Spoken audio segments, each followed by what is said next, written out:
Hi cuties, my name is Hanako Kozumi and this is the channel Nerdy Nekoma. Everything here is about Haikyuu chat stories and fanfic. Thanks for joining us today. If you like this video, please consider subscribing and leaving a like.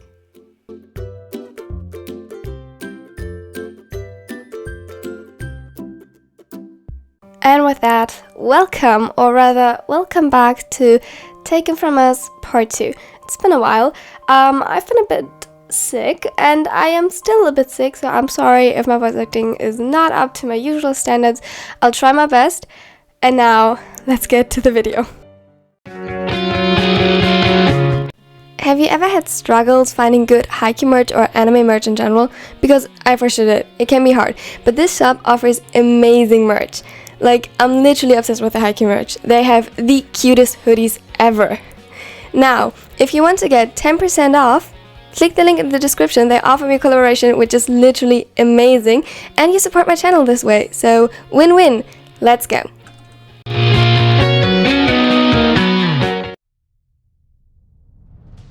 Inside, it wasn't long until he found the intruders, who seemingly abandoned any attempt at being sneaky. It seemed as though they were trying to gather what they could while making a run for the back door, more hastily than one would expect since they didn't seem to notice him yet. Whatever advantage he had was destroyed by Boku's loud footsteps behind him, and in their panic they abandoned anything not already secured on their body, in pockets or their own hands, and fled.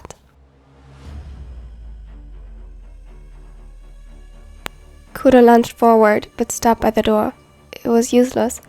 A useless chase and a risky fight if they did manage to catch up. Kenma wasn't with them, so there was other things to worry about. Instead of rushing after them, he focused on remembering any detail about them, recognizable in the stormy weather. No.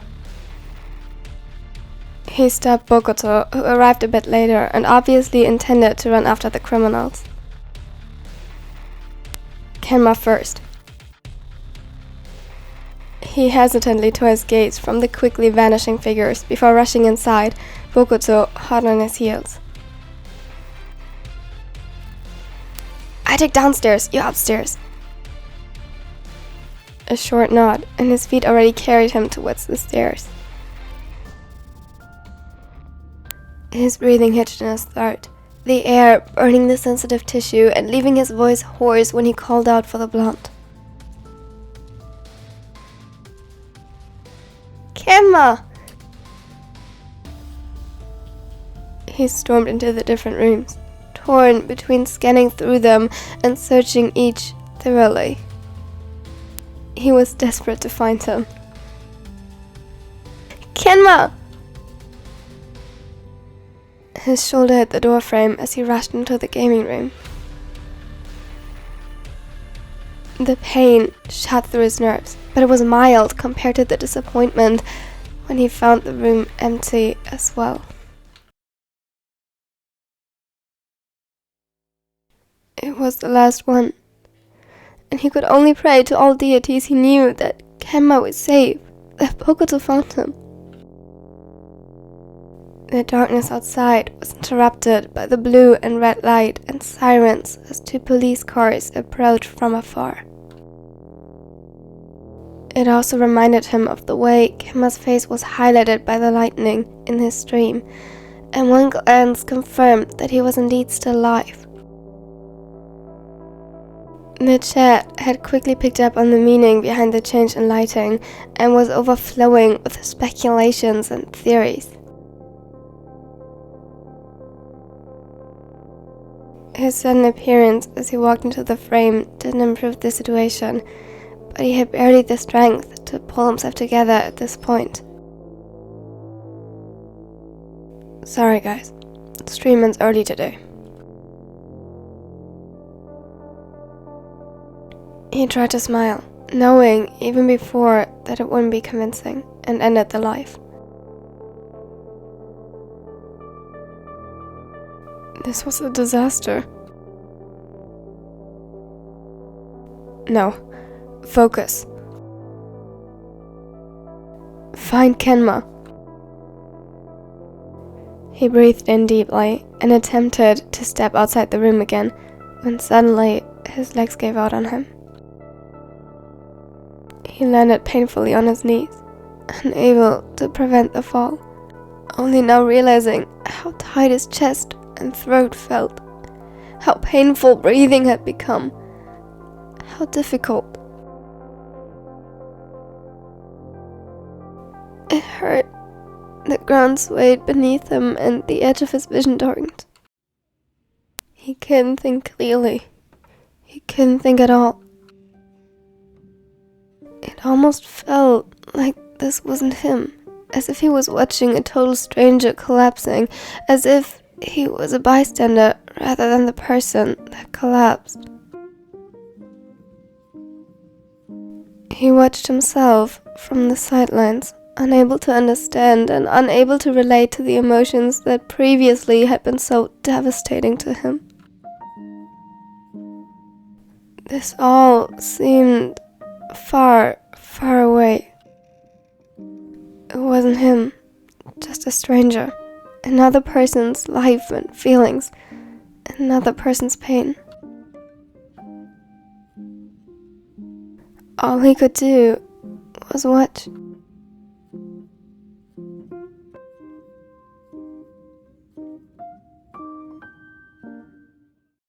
Kenma! His search was fruitless, until finally, when he stomped into the small storage room they used for laundry, a pair of all too familiar golden eyes stared back at him.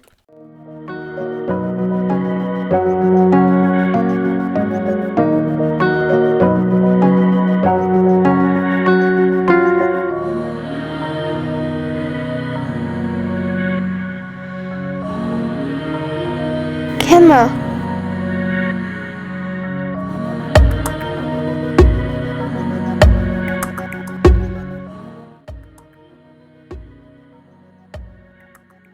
Kenma! They were wide and full of panic, unable to hold the tears running freely over the pale skin, mixing with the blood, tainting his face, hair, and clothes. He was frozen in place, but Bokuto didn't need him to flinch, run, or push him away, or cower to understand. Kenma was terrified. He was terrified of him. Immediately, the ace made half a step backward and kneeled before him, turning his palms subconsciously towards the smaller to make himself appear less threatening. It's just me. Ken, it's okay. It's just... He didn't even finish when Kenma was already in his arms. The petite gamer threw himself at him the moment he was able to recognize him through the blinding fear and was now sobbing against his chest.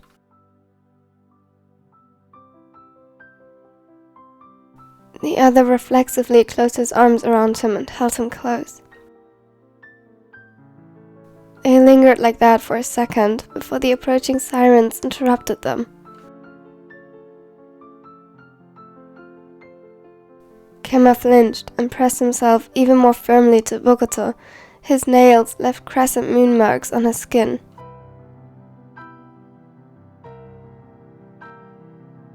Slowly, as not to frighten him further, he got up, with Kenma still clinging to him like a koala, and carried him outside. Akashi was already awaiting them, his eyes wide with worry, the relief more than evident when he saw them. What happened? Where's Tetsu? Long story short, they got away. We saw them, but decided to find Kenma first. Kuro took upstairs and I downstairs. He was downstairs.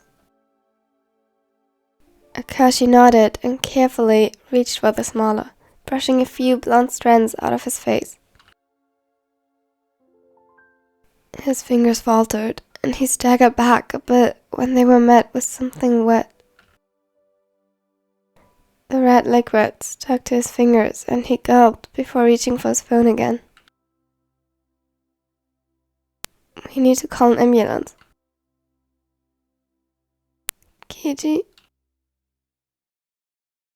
Don't worry, Kenma. We got you. Nothing will happen now if I just... 1 second. He was breathing heavily and his fingers were trembling. Hey, Keiji. Ko, please, wait 1 second. I need to... It's alright. Take a breath first. I know, I'm a hypocrite, but we need to stay calm. He smiled at that, and miraculously, it calmed the other. Excuse me, I'm assuming you called us? Yes. The important information first. Are the intruders still in the close proximity? I don't... No, they ran. He gave him a short nod before his gaze fell on Kenma. How many are injured? Just him. I found him inside. The officer frowned a bit, but nodded again as Kenma confirmed Bokuto's statement by nodding as well. Could I please call for an ambulance? I believe he has a head injury. My colleague will do that. Until then, please try to answer my questions while the others search the house. Oh, one more thing. Our boyfriend is inside. He's not an intruder. What does he look like? He is 188 centimeters tall, black hair, medium length, rooster-like style, wears a red shirt with a black t-shirt underneath, and black jeans. His eyes are... Okay, I think that's enough to identify him. He motioned for his colleagues to go inside and started questioning them. Though fortunately, he proved to be tactful when addressing Kenma and focused more on Bokuto than the others. They thought I was dead, or dying at least.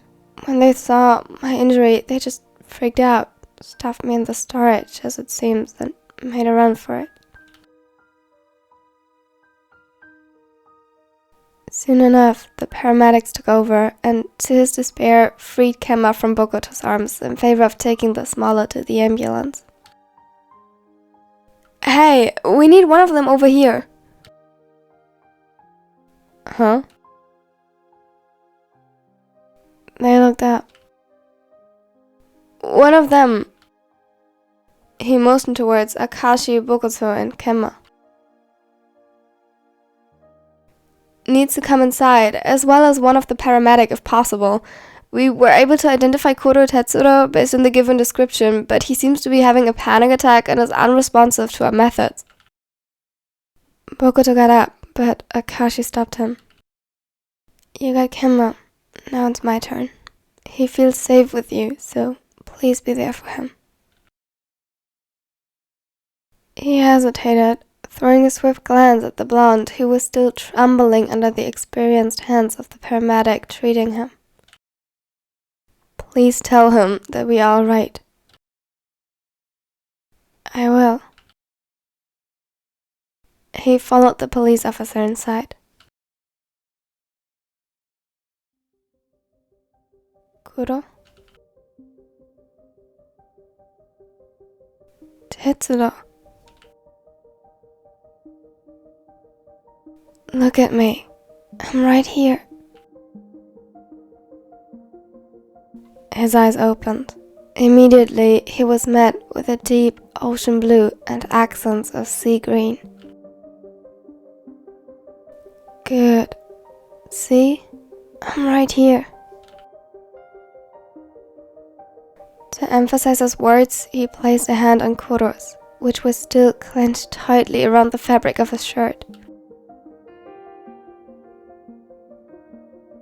His touch sent a wave of electricity through his system, bringing back all the sensations that previously seemed so far away, so foreign to him.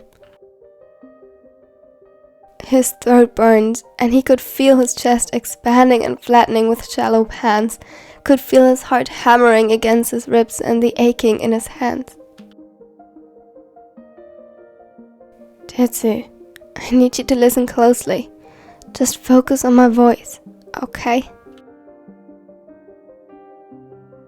He tried to nod, but could barely move. Good. I want you to breathe with me. Can you do that? Take a deep breath in and out.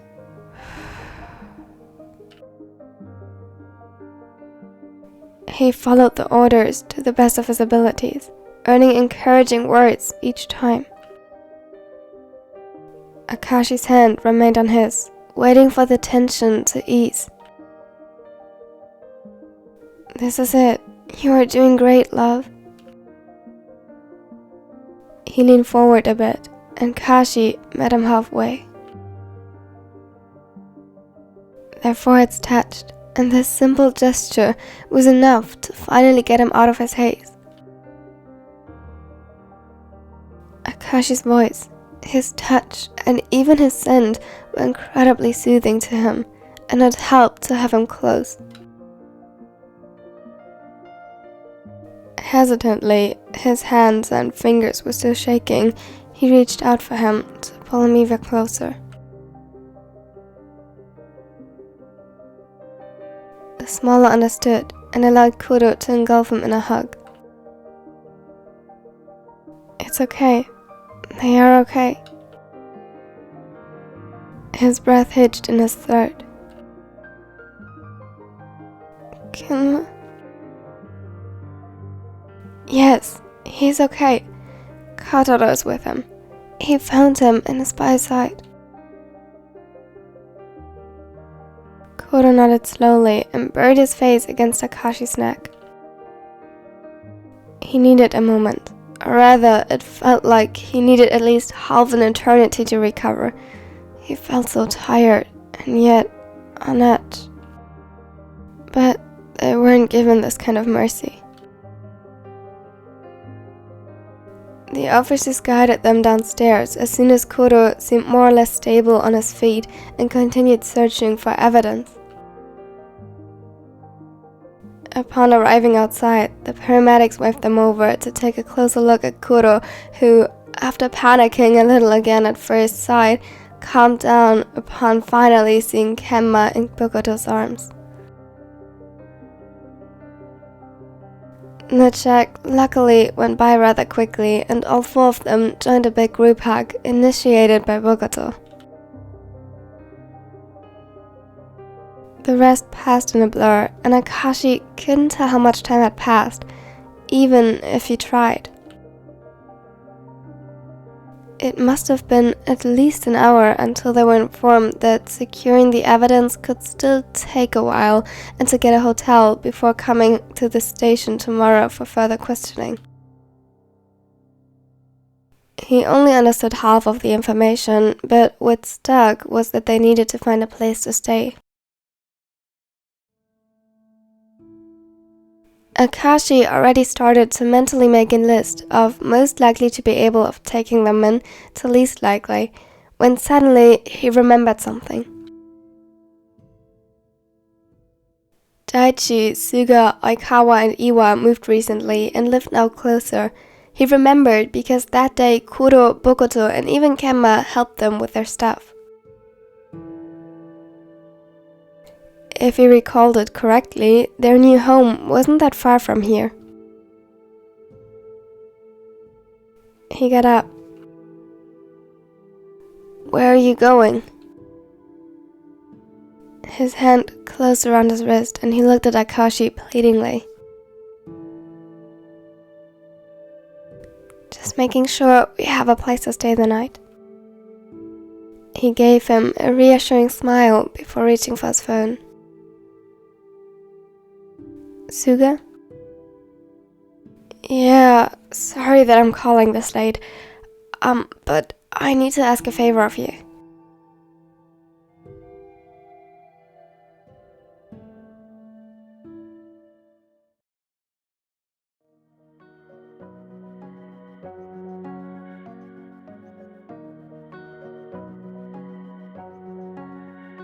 Thanks for watching to the end. I hope it was alright. As I said, I'm still a tiny bit sick. I hate it. But now that it looks like it's getting better, I hope I can start the big project soon. I've mentioned a couple of times on my Discord and community posts, so most of you will probably know about it. There's going to be a huge series of videos that I want to upload soon. And if everything goes fine like now, and if this video was okay, I'm waiting on your feedback in the comments, then I can start doing that soon. I'm very excited for that. Now, I hope you have a wonderful and amazing day.